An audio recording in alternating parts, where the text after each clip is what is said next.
The doctor is in.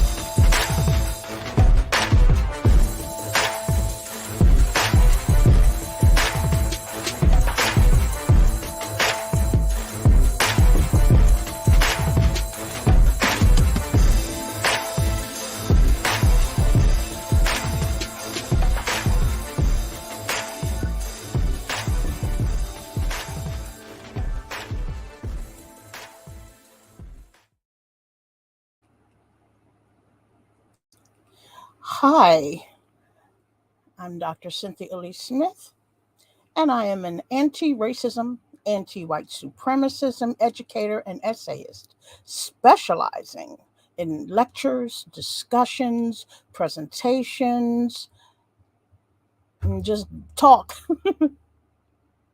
with alternative views on race, racist color, racist character, racism, white supremacy, whiteness, blackness, and value. I offer deeper, more critical perspectives on these subjects, including the potential implications of wording in the US language lexicon that are not ordinarily considered racialized because they may be euphemized, dog whistled, or couched within usually benign contexts. Now, I'm not here to change your mind, as I always say, but I am here to make you think and have you think critically about the subjects I'm going to present. As you think critically, you may begin to change your mind. Understand that this presentation, lecture, essay, and or discussion is designed to make you think, but it may not make you comfortable. Now, before I begin, you will need 3 critical thinking tools to use throughout this presentation, and especially this particular presentation. This is a very deep subject. I did a statistic, an editing statistic on it, and it is considered graduate level um, information. So think very deeply. Just because it's graduate level does not mean you can't understand it, but you just have to actually listen and hear what is being said. And using these 3 C's of navigating through the language system of racism and white supremacy. Now, let's get this out of the way. Comprehension.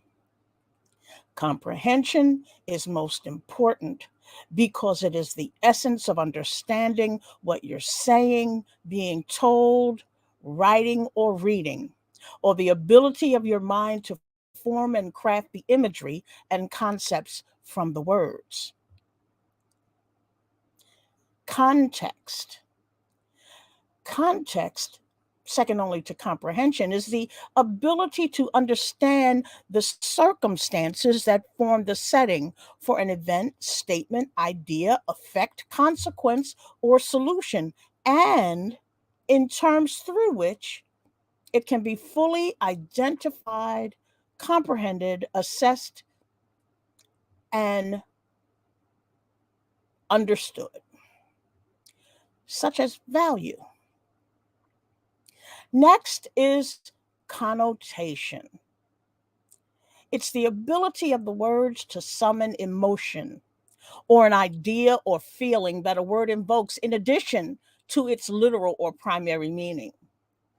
Connotation is really important because it's the feeling of the words, the reaction associated with a word. It's the expressive part. It is that part of the words, sentences, and paragraphs from the thoughts that create the drama and cause people to react happily, sadly, kindly, violently, or otherwise. Now, for purposes of this lecture essay, these are the definitions of race: race as color, race as character, racism, white supremacy, whiteness, and value that I'll be using. First up is race.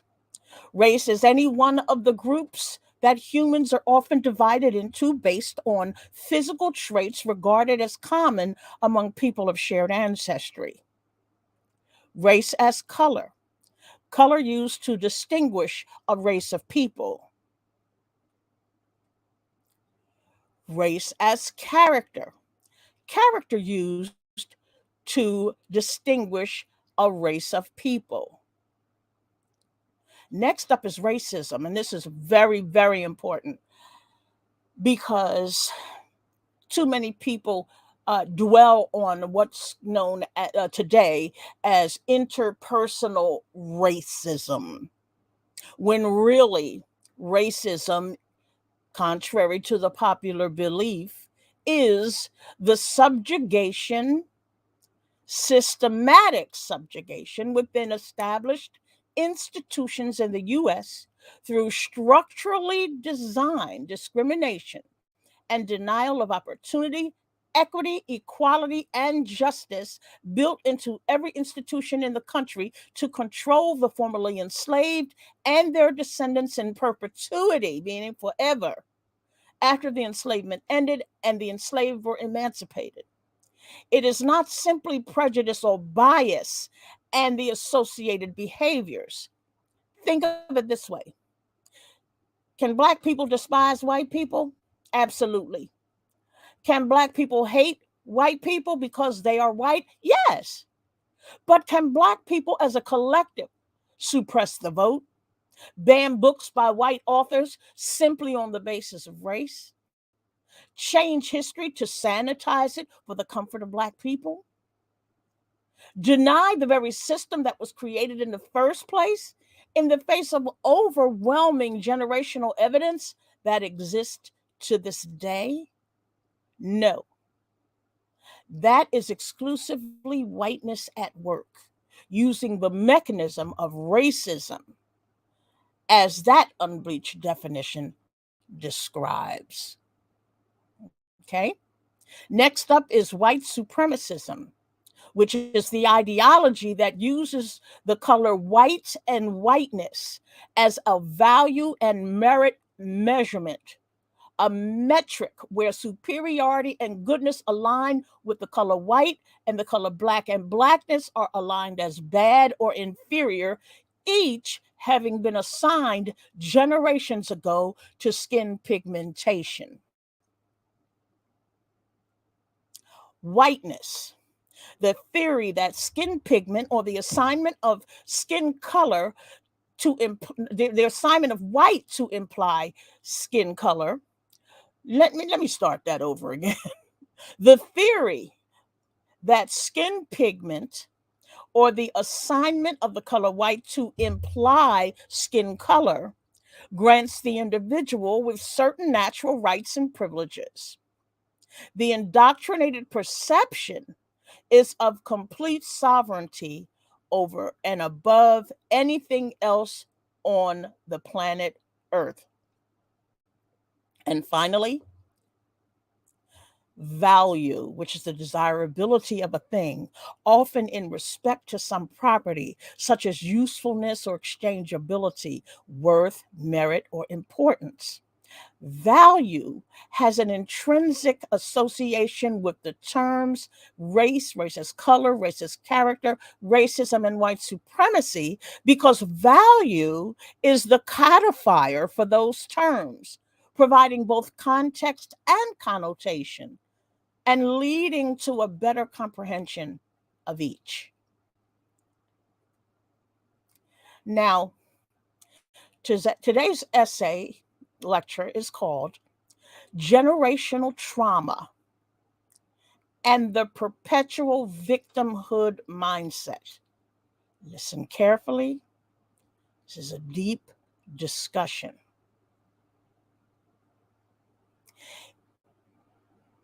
It is challenging to discuss the subject of generational trauma experienced by Black people without turning it into a master's thesis or doctoral dissertation, since there is so much scholarly information available, including Dr. Joy DeGruy's seminal book entitled Post Traumatic Slave Syndrome: America's Legacy of Enduring Injury and Healing.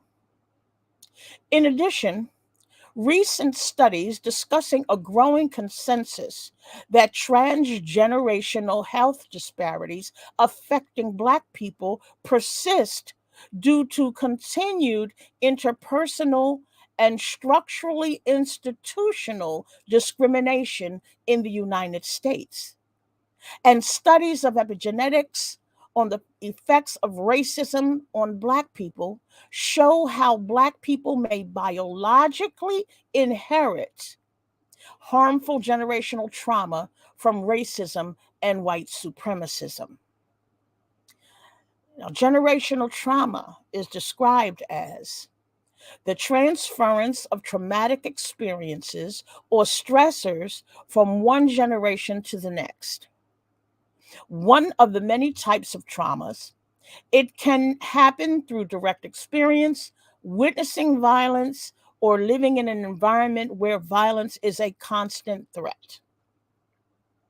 Now, Dr. Rashana Chappell, writing for Talkspace, explained generational trauma this way. This form of psychological trauma can lead to physical and mental problems, as well as social and emotional difficulties.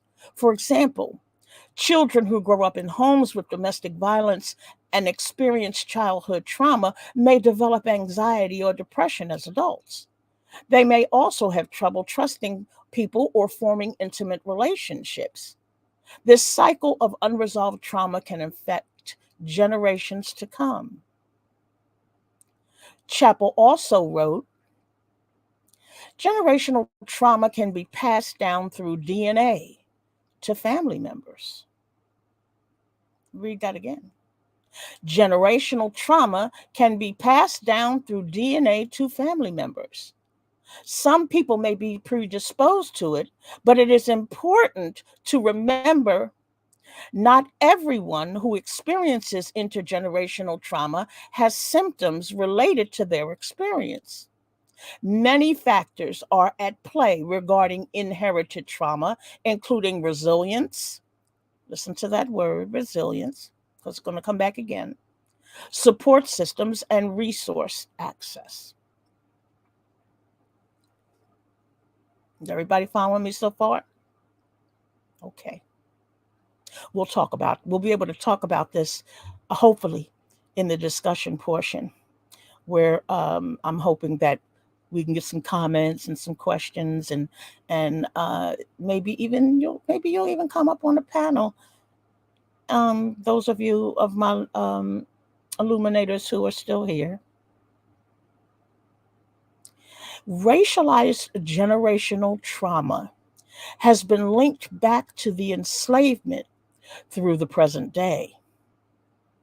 In the face of such mounting evidence, it appears many Black people have difficulty acknowledging generational trauma associated with history. And while it is easy enough to grasp why white people generally disavow any link to the enslavement on their generational issues, including the horrendously idiotic notion based on the assignment of the color white to their skin and the implication of their superiority over the people they oppressed because of it, it seems not many Black people want to own any distressing distinction associated with ancestral enslavement. Perhaps it's a part of a traumatic response brought on by a genuine attempt to get beyond the stigma of being in bondage as animals, the end of a cycle of perceived inferiority or victimhood. This essay aims to dispel any confusion about victimhood related to racialized generational trauma. And this is what's important for you to take away from this lecture, from this essay. Okay? This is going to be important for you to listen very carefully so we can discuss it later. Okay? The terms victim, victimhood, and victimization are used pejoratively, even though there are plenty of reasons why the entire culture of whiteness is enough to consider oneself a victim. Indeed, in the US today, it is considered a weakness to have ever been a victim of practically anything, since a victim is commonly associated with being a loser. According to psychology today, people want to imagine a just world, so they blame others for experiencing harm in it. In the history of atrocities perpetrated by those whose implied whiteness was based on skin pigment, there is certainly enough blame to go around. Feeling like a victim can be correlated with being powerless and helpless. This would explain why so many people, including Black people, might lean toward avoiding it. In an article entitled Unraveling the Mindset of Victimhood for Scientific American, Scott Barry Kaufman explained it as a normal psychological response to trauma to recognize one's victimhood. Experiencing trauma tends to shatter expectations of the world as an impartial and moral place, yet recognizing one's victimhood is a normal response to trauma. Remember that can reestablish a person's confidence in their perception of the world as generally fair.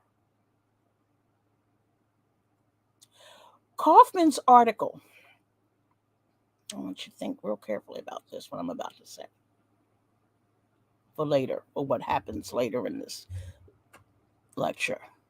Kaufman's article describes people whose mindset is tilted towards an attitude of victimhood in such a way that it appears to place the descendants of the enslavement, Black people in general, and teachers of American antebellum and post-Reconstruction history squarely into the crosshairs of unending victimhood without justification, albeit unintentionally. Now, I'm going to read that again.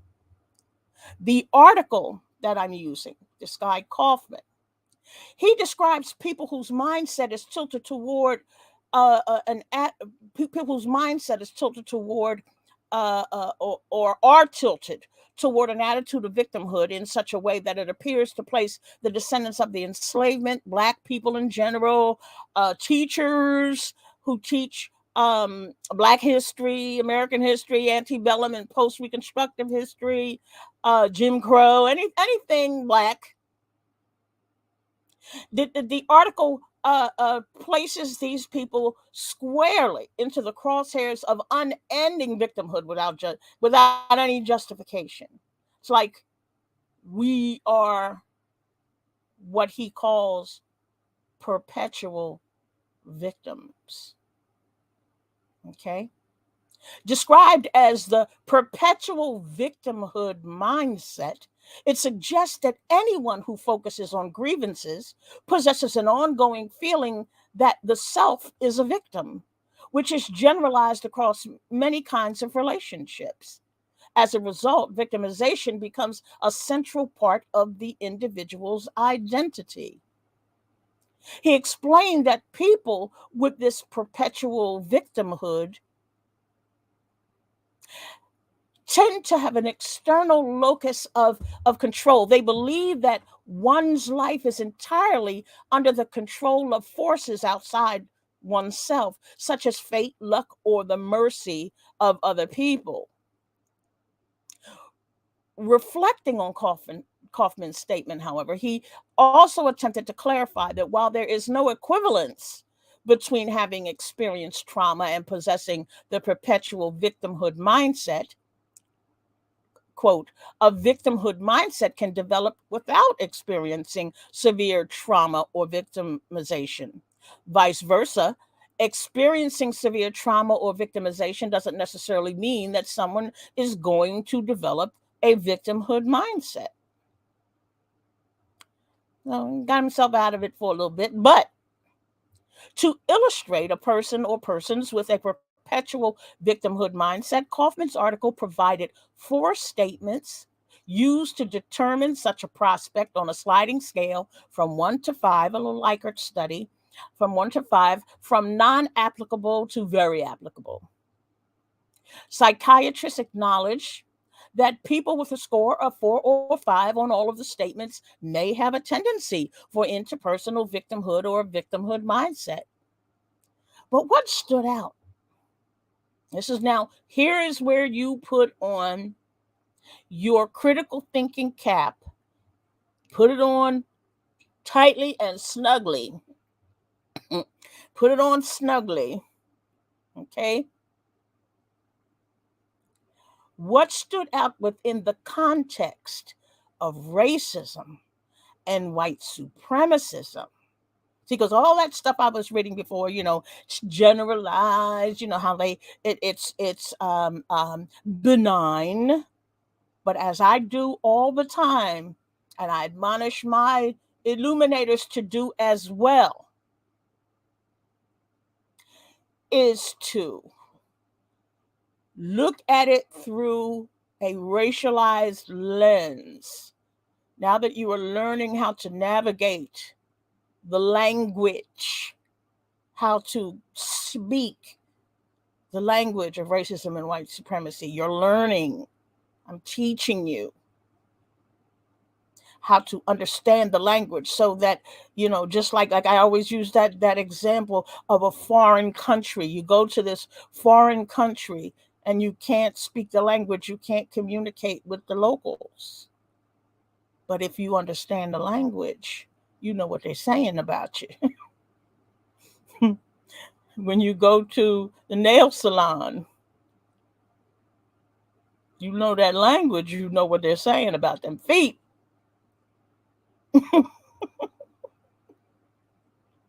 But I digress. So here's the part that I want you to concentrate on and to think critically and deeply about, because this stood out. They believe that one's life is entirely under the control of forces outside oneself, such as fate, luck, or the mercy of other people. This is important. Forces outside oneself and the mercy of other people. Are you thinking? If you, I see those light bulbs. Think, people. Because here it is. From the outset, this benign bunch of stuff that I've been talking to you about, if you were to read this in any other context, it would go right past you. And you would think to yourself, well, could I possibly have a victimhood mindset? Because, or could Auntie Dr. Cindy, did you have a perpetual victimhood mindset? Because all you do is talk about race. All you do is talk about racism. All you do is talk about whiteness and white supremacy.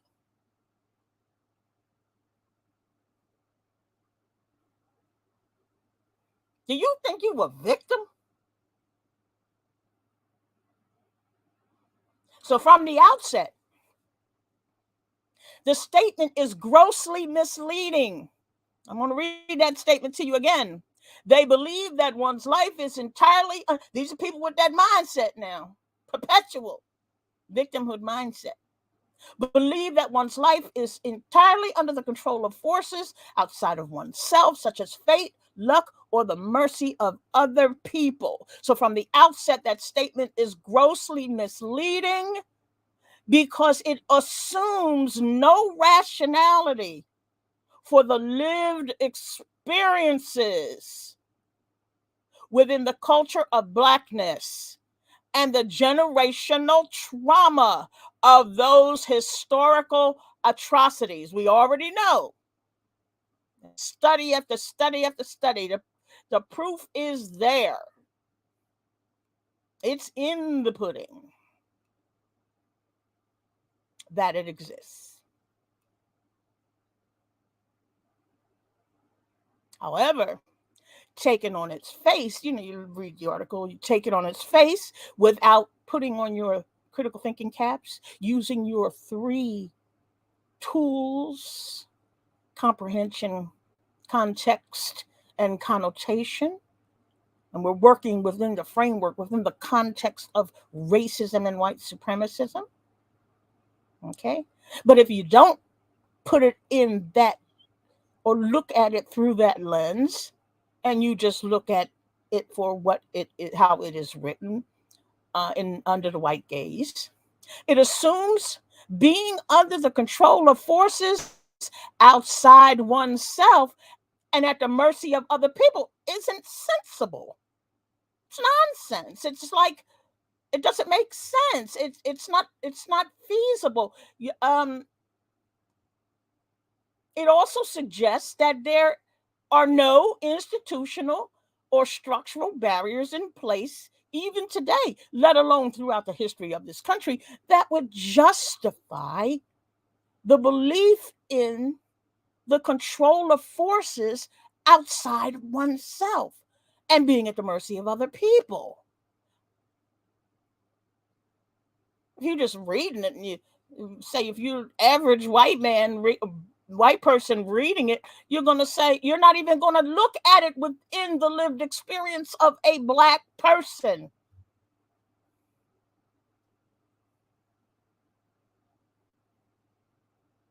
However, it is clear to those, critical thinkers, it is clear to those who experience the everyday discrimination and denial of systemic racism, as well as the constant stigma of invalidation and perceived inferiority, that Black life at this time and throughout history has been under the control, now listen to me, has been under the control of forces outside of themselves and at the mercy of whiteness in the form of white people with the power to subjugate them.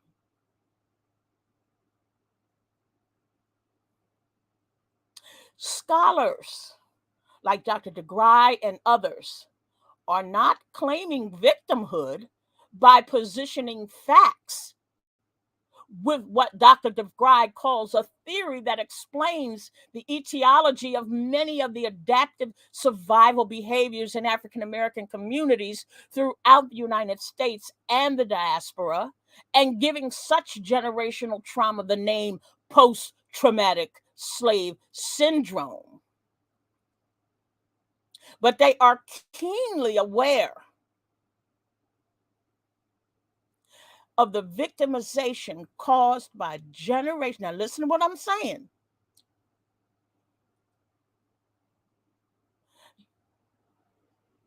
I'm going to repeat that. Scholars like Dr. DeGry and others are not claiming victimhood by positioning facts with what Dr. DeGry calls a theory that explains the etiology of many of the adaptive survival behaviors in African American communities throughout the United States and the diaspora, and giving such a generational trauma the name post-traumatic slave syndrome. They gave it a name, but they're not claiming to be victims. However, they are keenly aware of the victimization caused by generations of living inside the bowels of enslavement, black codes, Jim Crow, and the failed attempt at racial color blindness. Understanding the trauma imposed on black people by the experience of the enslavement, the fall of Reconstruction, and the nadir of American race relations transmitted across generations down to the present day, along with the stress of contemporary racial prejudice through racial micro and macro aggressive behaviors of white people who, for their own reasons, attempt to hide the harm and to claim their own victimization because of black people, is key to realizing there is no such place for any suggestion of invalidity in the case of black people in America. Therefore, it is safe to acknowledge that black people in America as a collective do not possess a perpetual victimhood mindset because many black people do not even contemplate the effects of generational trauma or the enslavement on their everyday lives. It's not even something we really think about. I think we should. It could lead to healing, but most of us don't even think about it.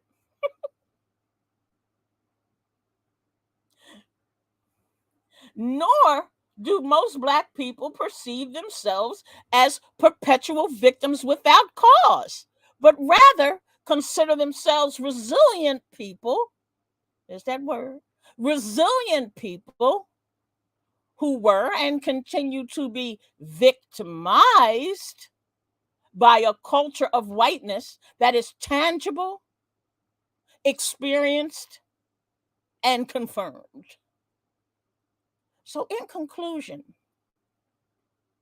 being victimized by racism and white supremacism through the generations, while cause for generational trauma, does not translate into a perpetual victimhood mindset because the rationale for such trauma and victimhood is not contrived, but real. And because black people as a group do not see themselves as victims, even as they are consistently victimized. Are you getting that? The terminology and how I'm using it. If you're getting what I'm saying, please throw a light bulb in the chat.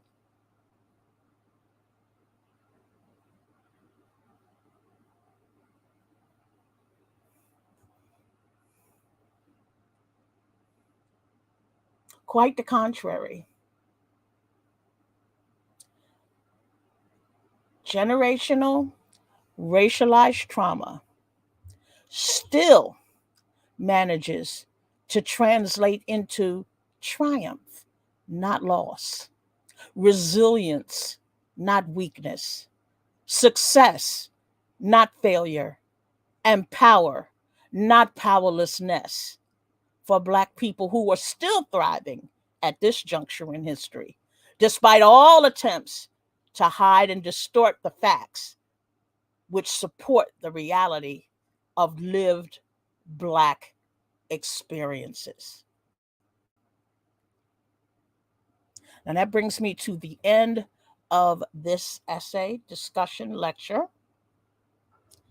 And I hope that you enjoyed it. I hope that it resonated with you. It resonated with me when I wrote it. I must have been really inspired so far this month because I generally only do one essay a month. And I've written 3 essays for Medium this month. And 2 of them are already up on video. Oh, and I wanted to tell people, if you're not a member of Medium, and although it does help me when you become a member because they do give us I guess it's like a coffee or something like that, where it's a monthly subscription, and when you read the essays, it helps to pay me for my writing. But if you are unable to get a membership to Medium, you can always go on my website. It's free, www.calease-writer.com, and go to essays, and you can read the essays for free because I put them there as well.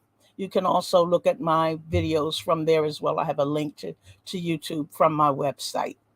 Also on my website, you can see my bio. You can see who I am and what I've done and my degrees and things of that nature if you're interested.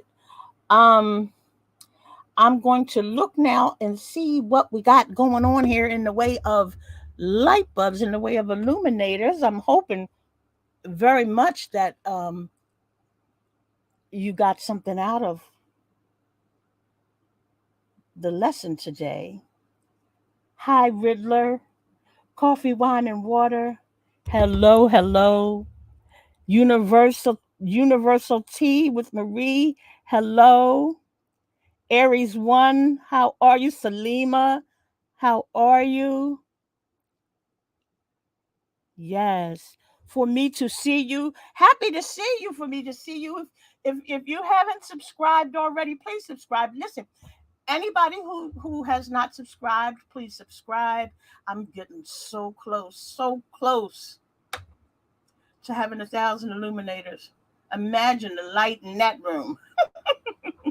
Imagine the light in that room. Okay. So let me look and see. Yes. I'm glad. I'm glad that you found that you all have found it interesting. I tried to keep it that way. Um, because there's so much.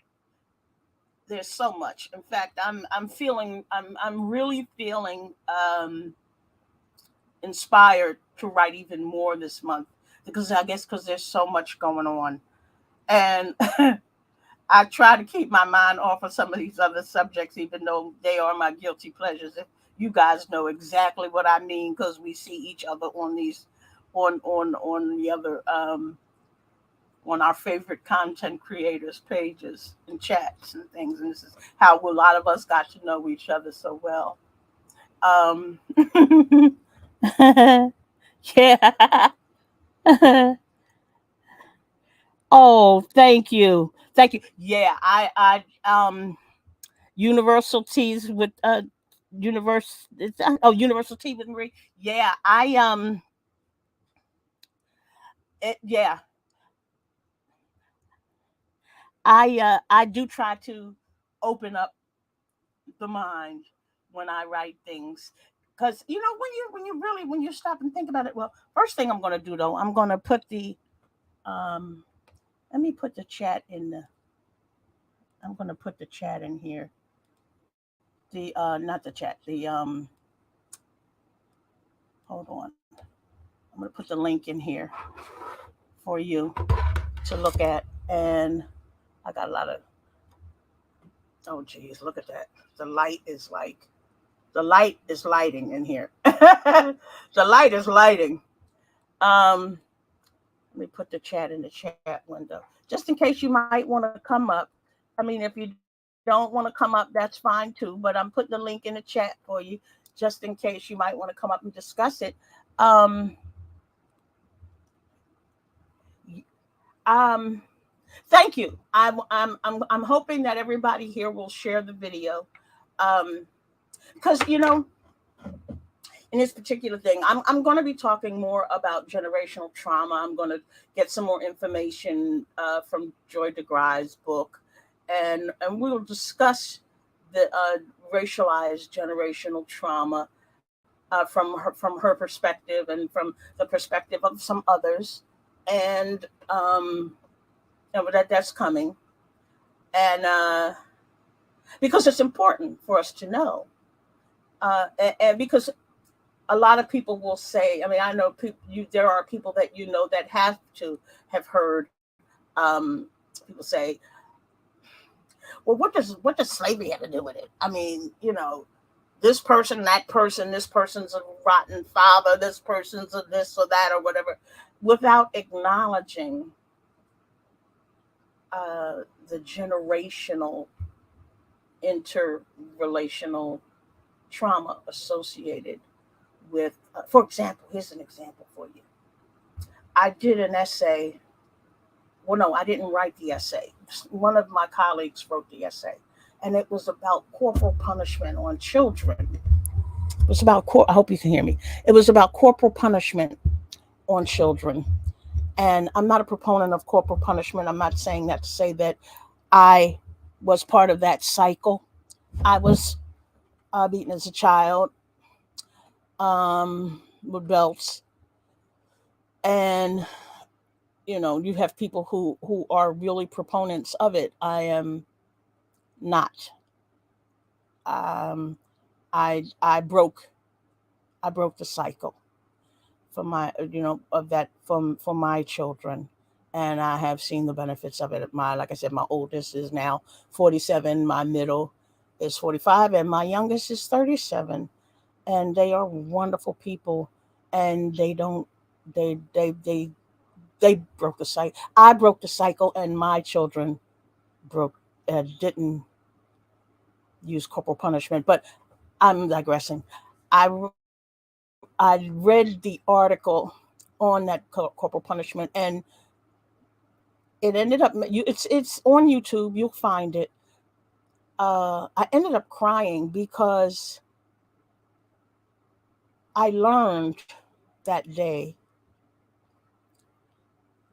that we didn't beat we didn't put our hands on our children before we came over from Africa. When we were in Africa, we didn't beat on our children. There's so many studies. Please look at that video. It's I'm gonna put it in my community, on my community wall, so you'll be able to find it easily and look at it and listen to it, because we didn't do that. We only did that when we came over here, and when we did it, it was a response to trauma.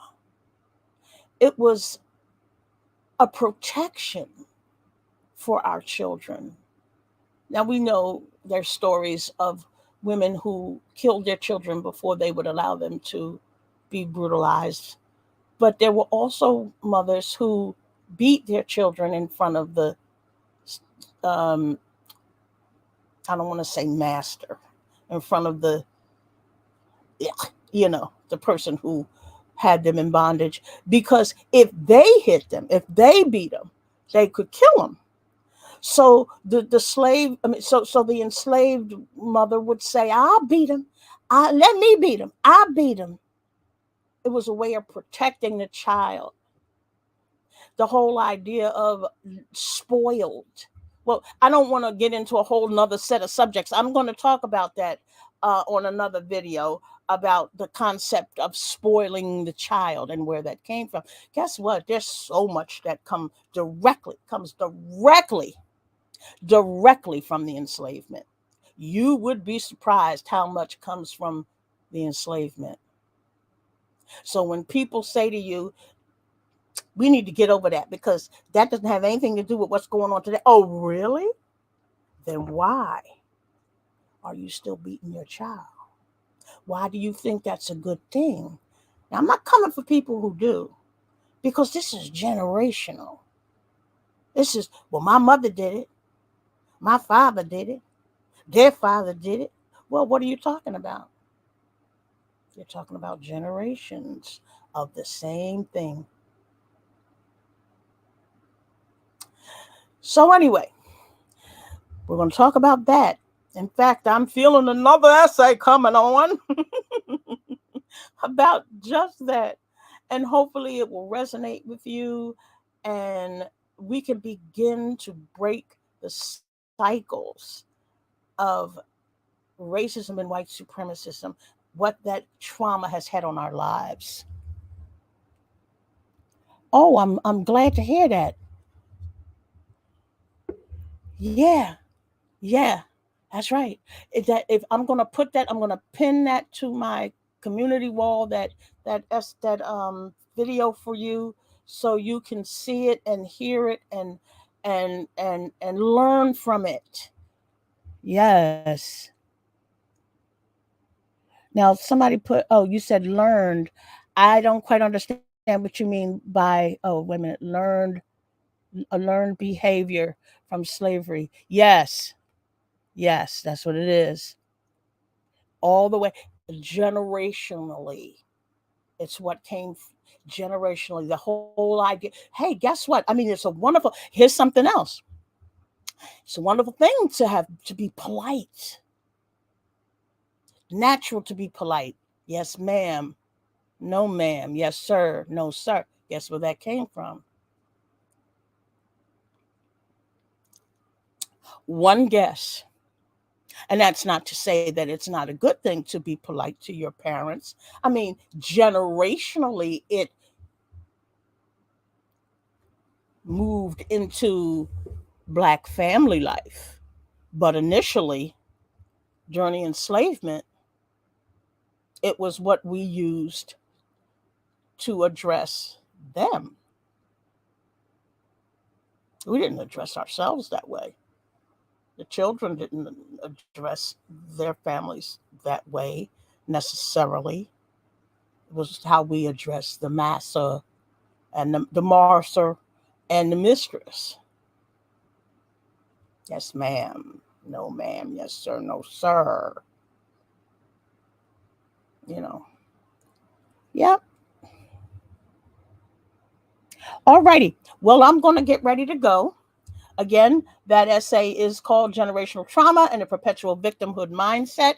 You can find it on my website at www.calease-writer.com, and that's CALEASE-writer.com, or on Medium. I have a link tree on Instagram. You can find me on just about all the platforms. I have a Discord chat room. I don't really do that much in there. Um, yeah, do come and visit, and do like this video. Do share it with people you think might be interested in the subject matter, and ask people to subscribe. Okay, so until I return with another essay, discussion, lecture, take care and bye bye.